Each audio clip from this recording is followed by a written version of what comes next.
Now, nothing or few things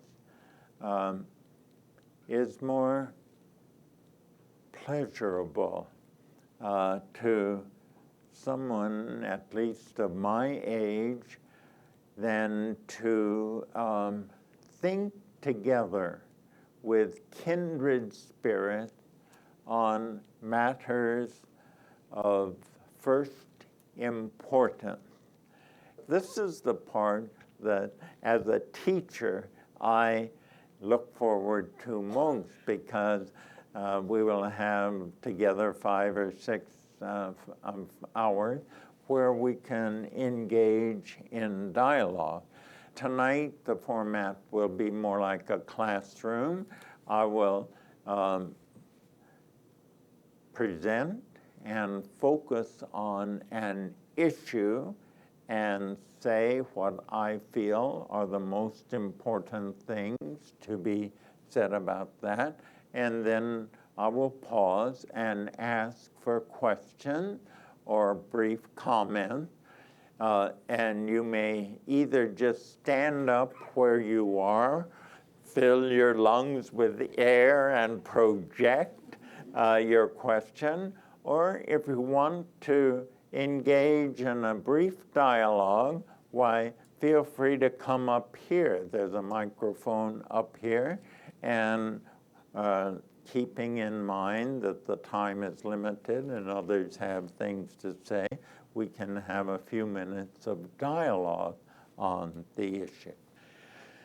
So the fact is this, that up until the rise of modern science, all the peoples of the world believed that this world of everyday experience was only part of the big picture. As I did my quick Cook's tour last night, why, in East Asia, there was heaven and earth. Earth is this world that we pick up with our senses and live our lives most directly in. But then there was also heaven. And as Confucius said, only heaven is great, which brings in the point that all the peoples thought that this other world, though invisible to our senses, was more important than this one. If we move from East Asia to South Asia, there is samsara, the Sanskrit word for our daily round, and there is nirvana. In the Abrahamic traditions, there is the created universe, and then, in addition, there is its creator, Yahweh or God or Allah. So that was the unanimous testimony of humanity up until the rise of modern science. Now, I will throw in a point. Throughout most of today and tomorrow, I'm going to be reporting what I've come to regard as the great wisdom traditions of humanity in the singular. Now, of course, we all know that they are not carbon copies of each other, but I like the way the legendary Irish tailor described trousers. He said they are singular at the top and plural at the bottom. And that's the same way with the great religious tradition. At the top, at the mystical level, they all speak in unison. There is the adage that the mystics all speak the same language. But then when one gets into other areas, why they are plural. There are lots of differences. Now, let me repeat and remind you that all the people regarded that this other world was more important, more powerful, more good, and more real. It all conforms to Plato's marvelous allegory of the cave, which I won't take time, I see heads nodding, that this world that we're experiencing right now is but shadows on the wall compared with the real world, which is technicolor, multi-dimensional, not just two-dimensional like shadows, and above that world, the sun that casts the sunlight that gives the radiance to this world. As I say, all the people of the world believe that. Now,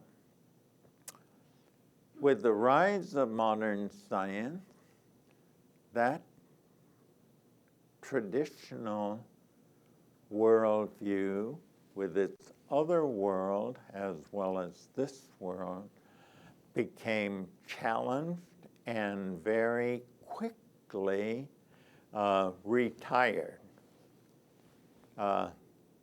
as being nothing more than the way the old boys thought back in the ignorant times of the past.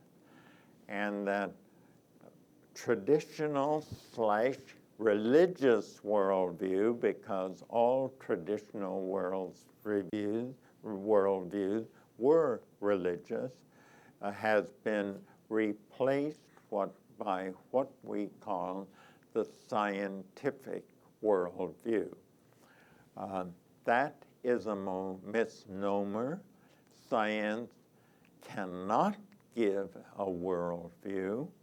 It can give half a worldview at best. Now, why did this takeover by the so-called, I'm going to call it by its correct name, scientistic worldview, because it's not really scientific. Science cannot give us a worldview. Why did it take over? Well, it's easy to see. The crux of the scientific method is the controlled experiment. That was the new discovery that came with the 17th and 18th century and has changed our view of knowledge with understandable reasons, because the controlled experiment gives us proof. We have two hypotheses in any given experiment. Do larger and heavier objects fall faster than smaller and lighter objects? Well, it seems reasonable that being heavier, they might, and people thought that until, at least according to the legend, Galileo got the idea, let's get a real sizable cannonball, and then let's get a puny cannonball, and we'll drop them from the Leaning Tower of Pisa, and we'll see if the larger, heavier one hits the earth first. And I haven't checked out whether this is legend or history, but let's just say he did that, and lo and behold, they hit the earth at the same time. So that proves that size and weight have nothing to do not affect the falling rate of bodies. By the way, if you think about leaves falling to the ground, then that's not under ideal conditions because the wind and so on, boys. But under ideal conditions, this proves incontrovertibly that the size and weight do not affect the rate of fall. And so it is with science. Proof. The traditional religious view, which you will find out if you don't already know it, I think is by far the truer one. It does not admit of proof. And in that respect, the scientific view has the advantage. And let me pause for a moment on the fact that it doesn't have proof. And Kierkegaard is very good on this. He says, you know, we wish that we had proof that the religious view is the true view. But where he's insightful is where he adds, though we think that's what we want, if we had it, we would realize it's not what we want, because it would turn us into robots and automaton, that we run into a problem. What do? We just flip to the answer book, and the answers are given to us. Now, that's not the way it is, says Kierkegaard. Life comes to us like a Rorschach blot.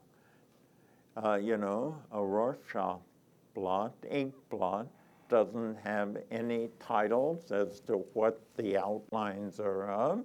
It puts it up to the patient, and the patient free associates and says what she or he sees in that, and then the psychiatrist interprets from the answers what's going on in the unconscious.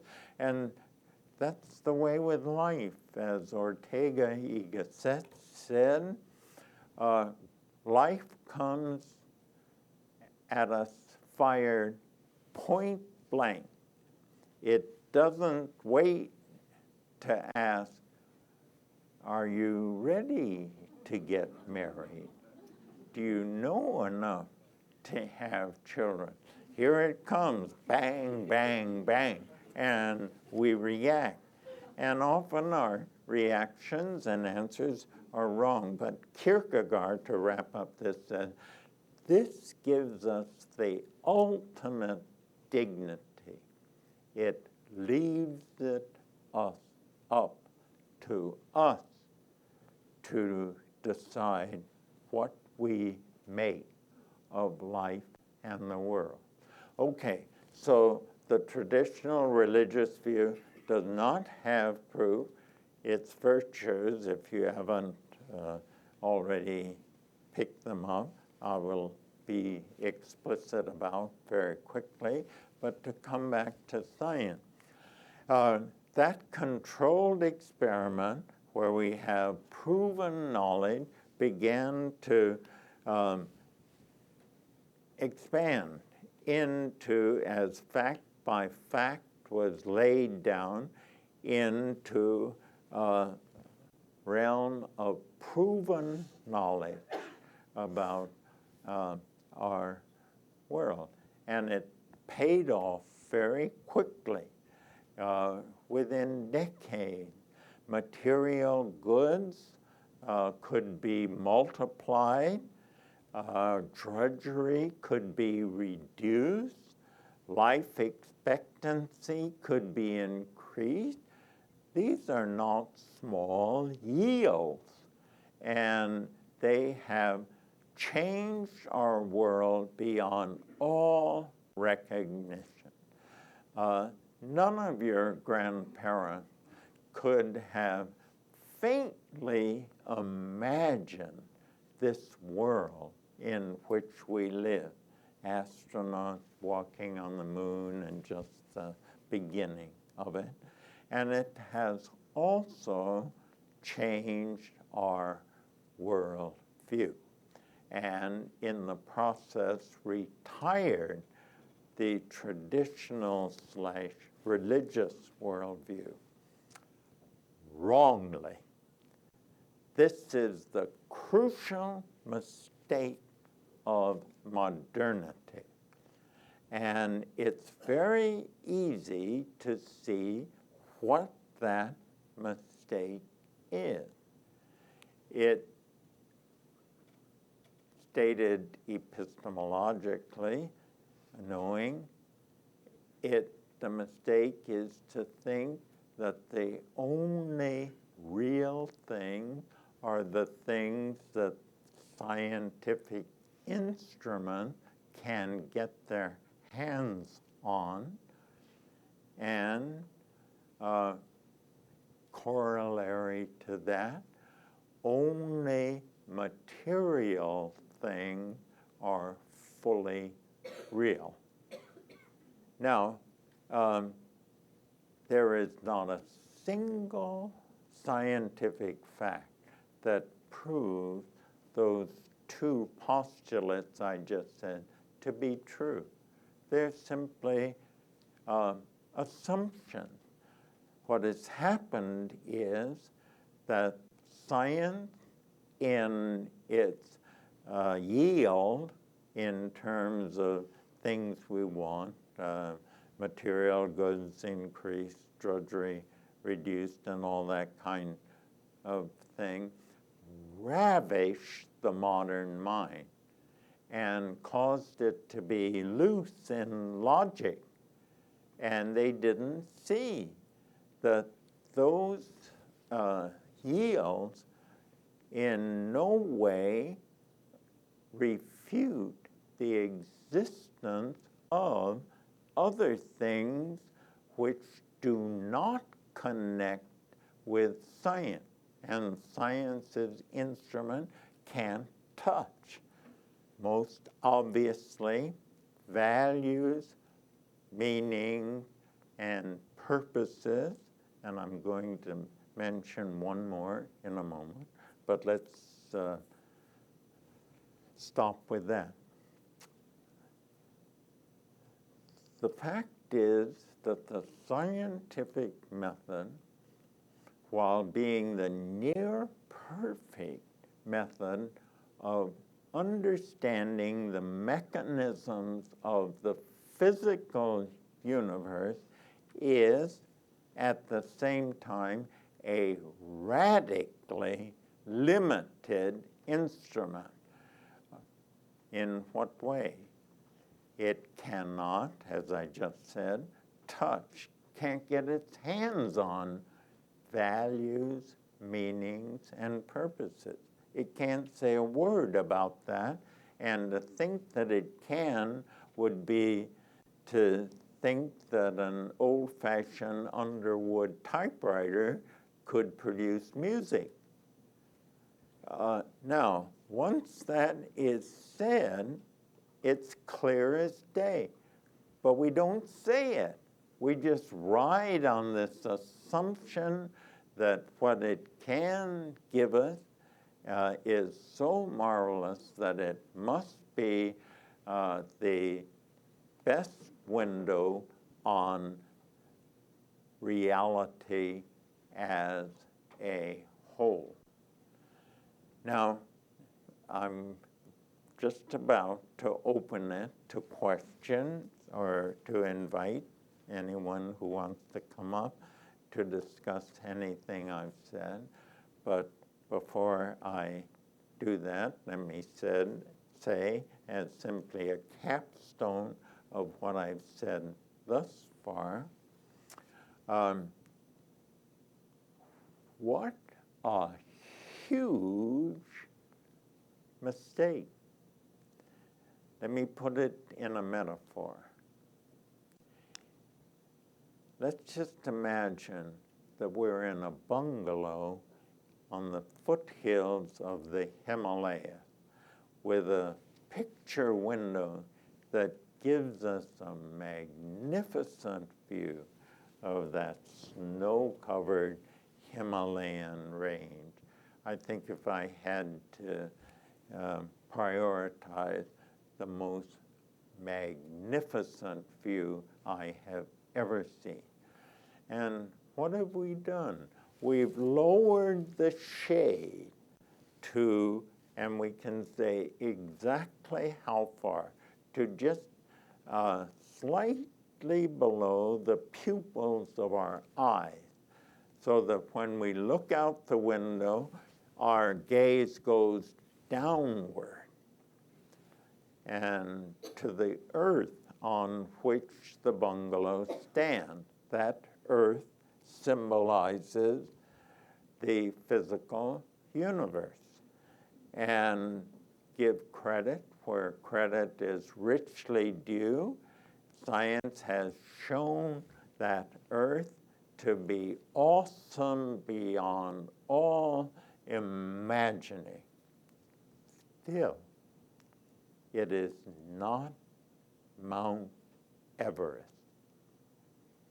Now, the traditional religious view unanimously had Mount Everest, my metaphor, firmly in view, and we now think that the scientific method has shown Mount Everest to be non-existent, simply a figment of our imagination, and that's exactly wrong, and it hasn't shown that at all. It's just, it has lowered our gaze to the physical universe. Next, in part one of Rediscovering Forgotten Truths, Professor Smith answered questions from the audience. The question is, if through the rise of modern science we have replaced religion, where do we go from here? Oh. Now, my answer is going to be so terse that it will sound ingenuous or flip. We go back to take seriously the traditional / religious worldview, which I think has not been improved by anything that the modern world has discovered. But though I promise to be terse, I take that back. Because there are a couple of ground rules that we should understand. When I defend the world's wisdom tradition, I don't defend everything in them as being wise. I divide them into three parts. First, their views of the physical universe, and those have been retired by modern science. They had a kind of cozy parochial world, and deservedly replaced by the scientific view of the universe, 15 or so billion light years across, and all the rest of it. The second thing is social relationship, where they simply picked up the mores of their time, much of which I think also deserves to be retired. I'm talking about caste, slavery, gender relationship, lifestyle. I don't go thumbing through the Bhagavad Gita or the Tao Te Ching for what is the right social relationships regard to the large-scale social pattern. But third, when it comes to the big picture, the widest angle lens we can get on ultimate reality, as I say, on that one issue and one only, but it is tremendously important. On that issue, I find nothing in modernity that comes close to rivaling the wisdom traditions. The question is, in Huston Smith's book, Why Religion Matters, the most recent book, the questioner sees a conflict between, or a contrast between religion on the one hand and science on the other. And the question is, why does it have to be either or? Why can there not be a both and? That's my question too. And I don't know how far you've gotten in the book, but the last chapter, kind of an epilogue, is titled, We Could Be Siblings Yet. I spin off of Chief Seattle's, probably the most famous Native American chief statement at the close of one of the treaties, and it's usually titled with the most famous line in it, namely, we could be brothers yet. And I adopt that wonderful phrase to say the same as religion. They could be partners and should be partners because each has hold of a methodology and a talent that the other doesn't have, and each has something to contribute to our full understanding of the nature of reality, and each has limitations that the other can fulfill.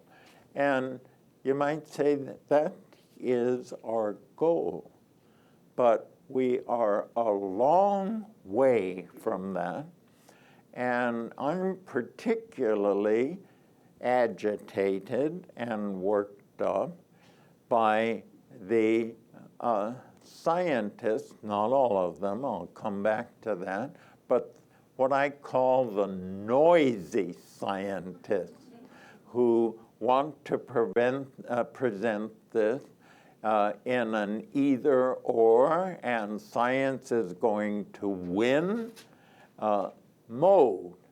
So they're not content to solve empirical issues.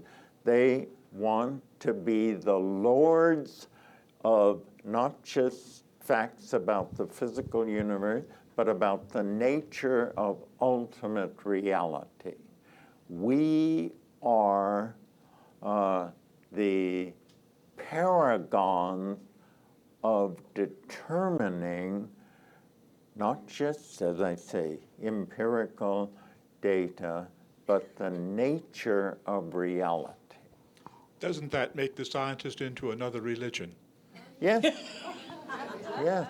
And in fact, I heard only last week, somehow with all my dealings in this, I'd never thought of it, never heard of the phrase.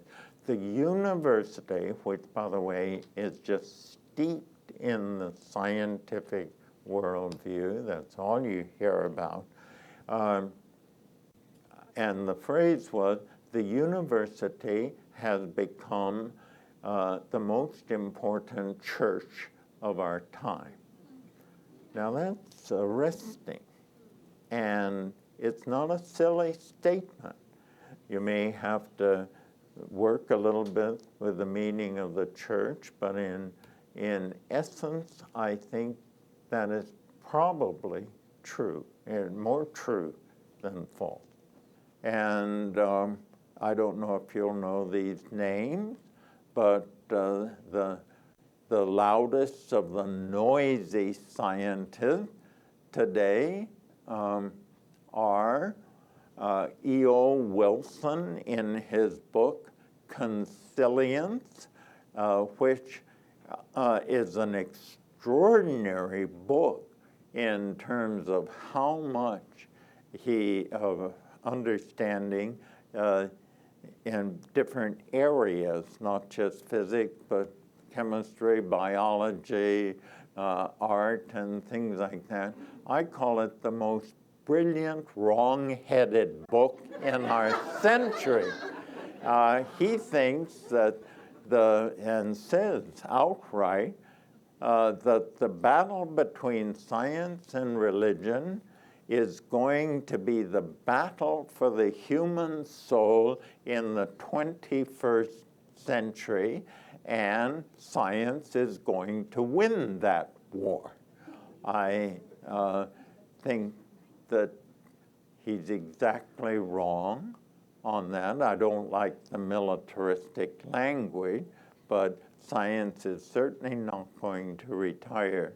Religion is still going to be around at the end of the century. And then I'll just list the other name. Richard Dawkins from Oxford University, a biologist. Daniel Dennett at Tufts University, a philosopher, but the most interested in Darwinism. And Stephen Weinberg. I even brought along what scientist desires no truce with religion.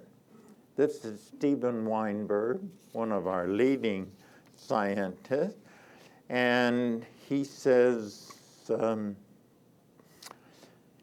it's not such a good idea to mix religion with science, with society either. He's already said not good to mix it with science, but not with society.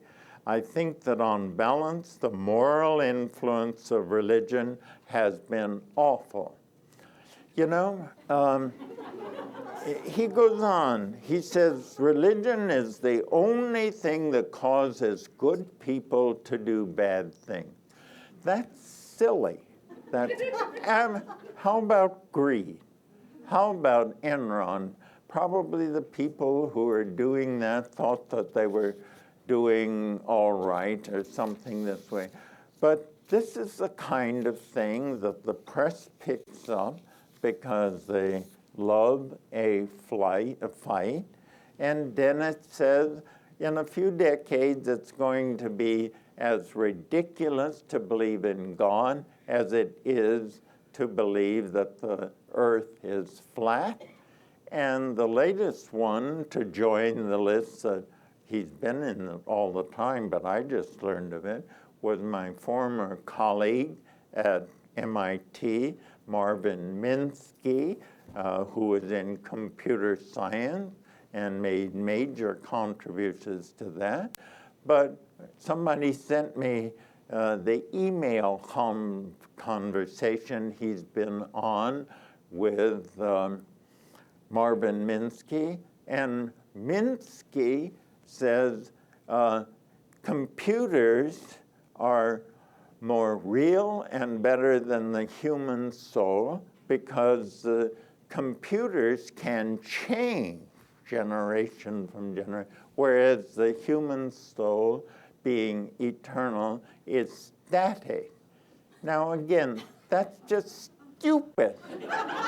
I mean, Plato gave his whole corpus to how the rational component of the soul should rule the appetitive or the appetite. And life should be one long schooling in having the rational component have control over our life. These people know nothing about the other side. I will claim this, and it's not only me, but it's those on the religious side of this conflict. We at least keep up with science in as far as laymen can. My shelf on science, of course, for the layman, but I follow it as far as I can, and they're very good reporters on science who can translate it down to where the laity can understand it.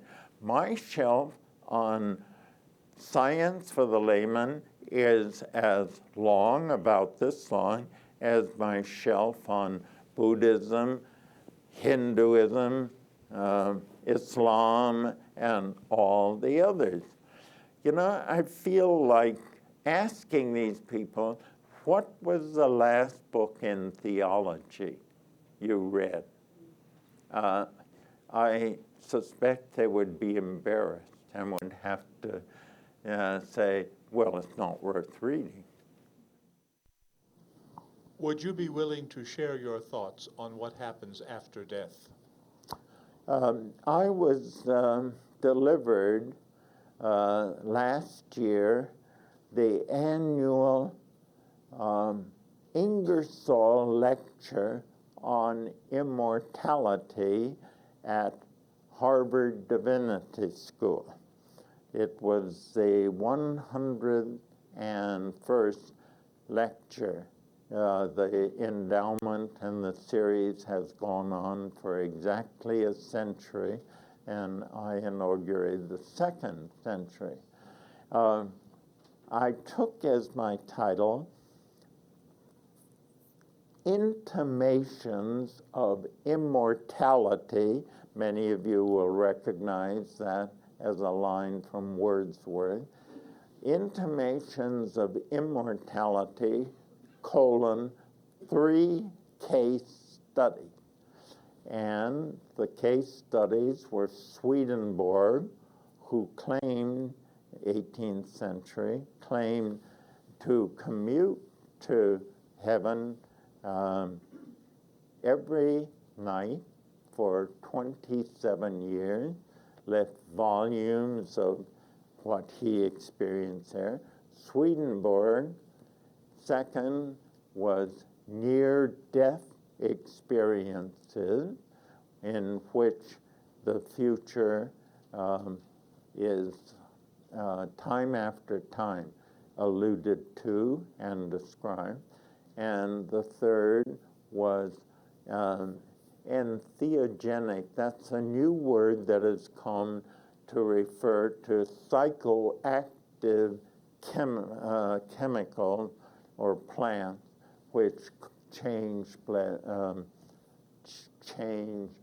brain chemistry in a way that very often induce visionary experiences.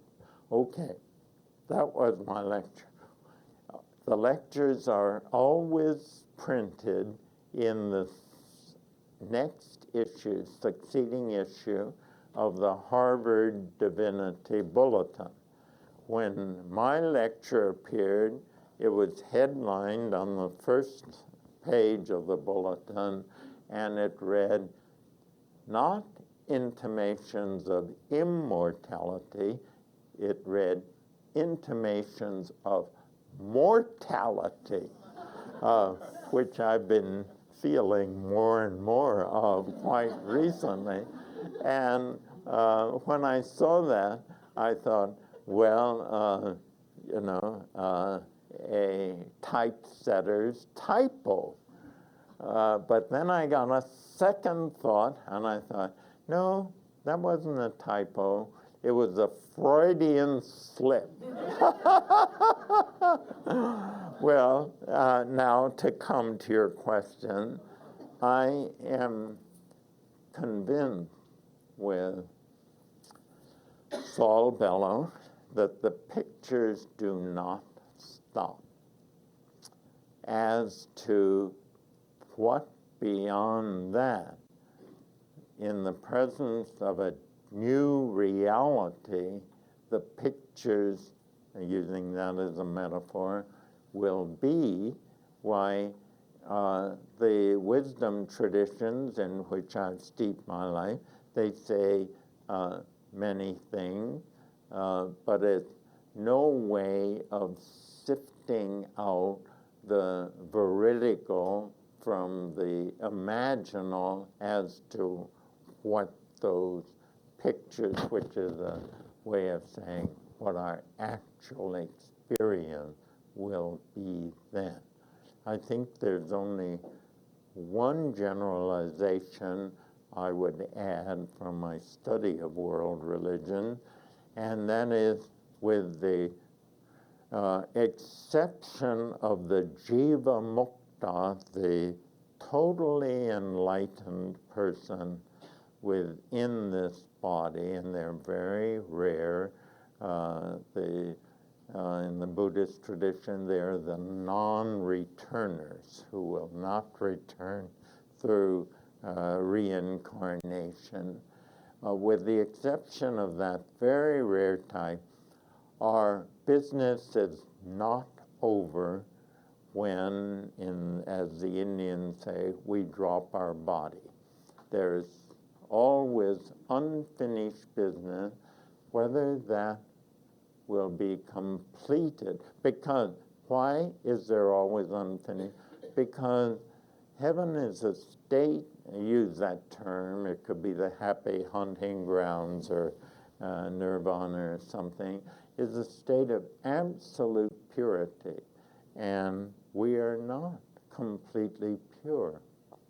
And when we die, and it's that sense that I say there is unfinished business. Now, whether that is accomplished on other bardos or other state, limbo or purgatory, or through actually, in the Indian view, reincarnation, coming back into another physical form on this earth, is negotiable among the religions. Dr. Smith, one gentleman's question I'd like to refer back to, and that is about the coming together of science and Yes. religion. Yeah. And one area, I wonder if this is something that you see. I seem to see it, medical science in the past few years has allowed within their institutions and have accepted things such as the prayer helping Yeah. with healing, hands-on touch, that type of healing which you can't measure, you can't see. You know, there's no way you can do that, but they are still accepting of it. Do you see that as a way, a small way, but a way of it coming together? Yeah. Thank you.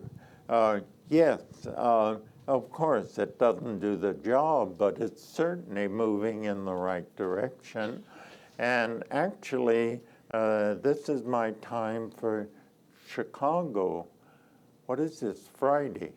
Last Friday, I was in Chicago, too, for a conference at the University of Illinois, Chicago. And it was to commemorate the 100th anniversary of the publication of William James' Varieties of Religious Experience.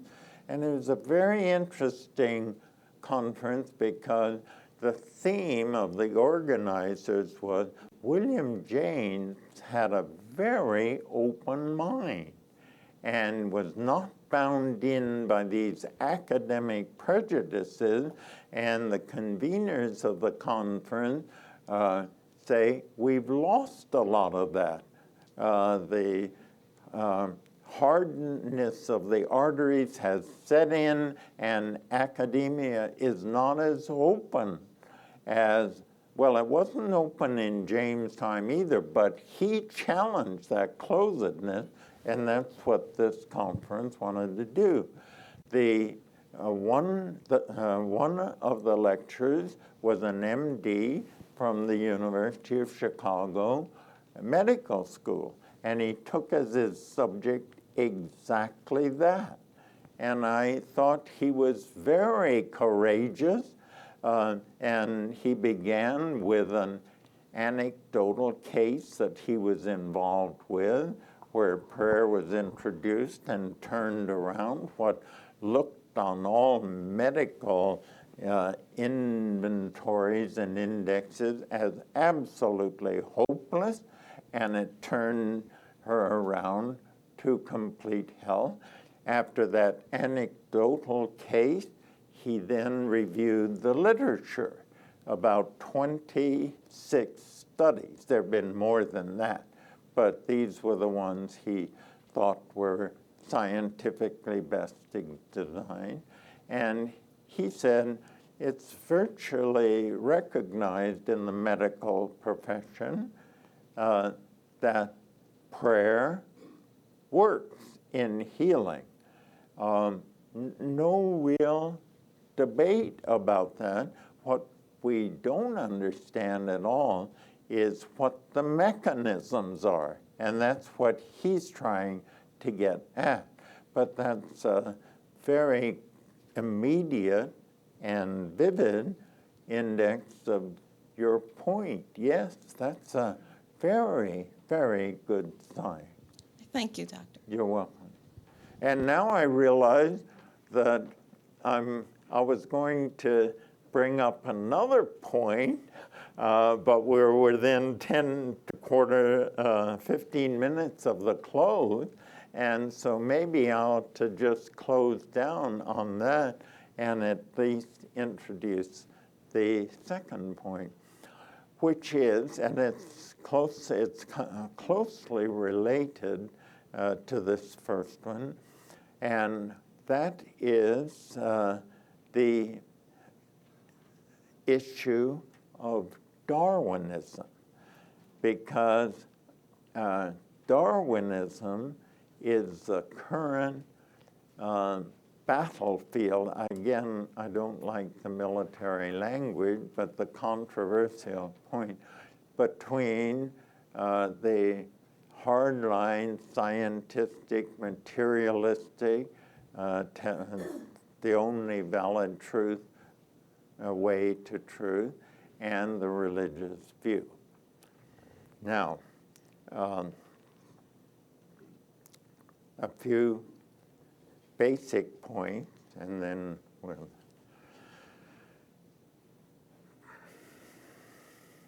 I think I'll change my mind quickly and tell you what I think the resolution that would bring harmony would be. If, first of all, the hard-nosed and militant Darwinists would stop polarizing the issue, either it's Darwinism or it's six-day creationism. Now, that sets it up easily for them because six-day creationism of the literalistic fundamentalist is a pushover.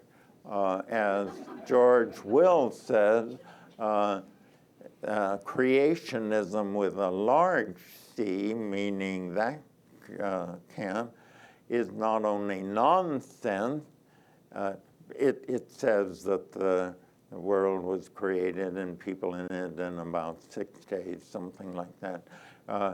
George Will says, that's not only nonsense, that's nonsense on stilts, and which I agree.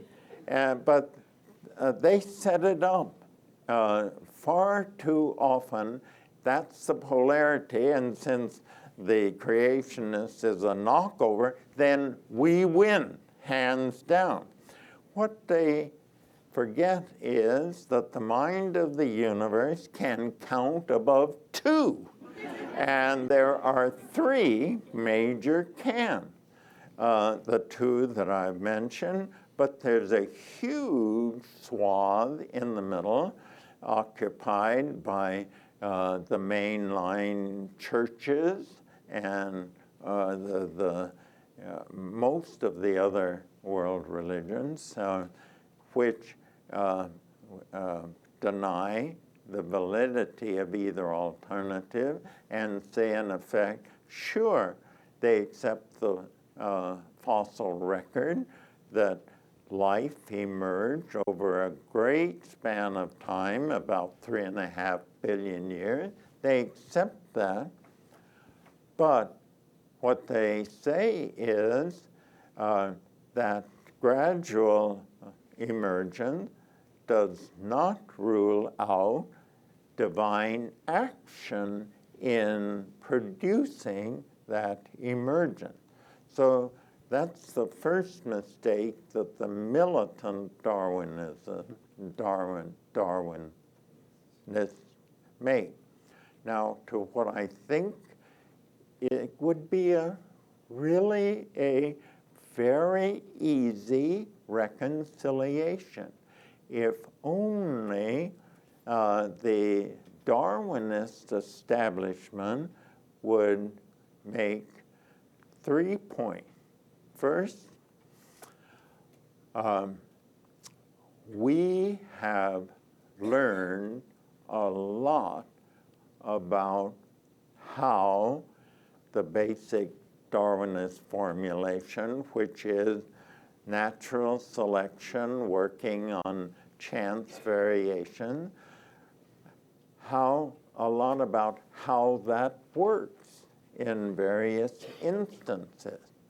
Okay, and we intend to stick to that because we have evidence for that. That's the first thing, if they would say that. Second, however, and I am quoting Stephen Jay Gould on this, there is so much we don't yet know. That's the second point. And third, in the areas where we don't know, you are free to introduce your own philosophical or religious views as to how that happened. Now, to me, that's all they would need to say. And this whole controversy would be smoothed over. They won't say it. What they say is they admit with Stephen Jay Gould that there's a lot we don't know, of course. I mean, the data bearing on this, most of the research has been done on land creatures, but what went on in the ocean is hardly touched because the remnants are so scanty. What they say is, in those areas where we don't have proof of the Darwinian dual mechanism producing the changes, again, I'm backing up, where we don't have the evidence, we are still certain that the Darwinian principles have the wherewithal eventually to come up with proofs in those areas. Now that's purely an assumption, but they stick to that as if that were a scientific discovery or fact. And that's where the conflict, because the religious people actually are very skeptical that with all this oceanic evidence that bears on it, they will be able to prove that nothing else was at work. Now, there's one other point which is very important. And I don't know that I've ever seen anybody, read people bring this out. The fundamental question regarding this area of controversy is not a matter of origin, how we got here. That enters, but only secondarily. The fundamental question is who we are. Because it, in technical, not origins, but anthropology in the technical sense of careful thought about anthropos, human being, what human beings are. Because all of the wisdom traditions say that we are the less who are descended from the more, whereas the Darwinists say we are the more that have ascended from the less. And the religious people add, not only get more specific, we are the less who have descended, been created by being vastly greater God in whatsoever name, and that perfect being created us in its, his, her, the pronouns never work, image, the imago Dei. That's the fundamental foundation of what human beings are. Now, there is no way that you can get an image of God out of natural selection. What you get is most typically what Freud said, and that is that the fundamental drives in human beings are sex and aggression. So that's the deepest issue that is involved in this controversy. But who sees that? I mean, we never get it stated in these issues in the national media, only in house organs of religious groups. Yeah, I think the basic contrast was between scientific experiment and mystical experience. Yeah. And how does one integrate that experience of the traditions into contemporary life, which has a kind of Chinese wall opposing it? Right. Now, I must repeat this to just make sure that I have it. How does one integrate mystical experiences in which the heavens open, so to speak, and we experience directly this faster, more wonderful world into the modern world? Well, by hook or by crook. In other words, I'm not sure that there's any one way. I do it my way to try to point out the logical mistake that is involved. But testimonies, there are journals, What is Enlightenment, and innumerable ones which present in an affirmative way accounts. Well, William James, Variety of Religious Experiences. he did it that way.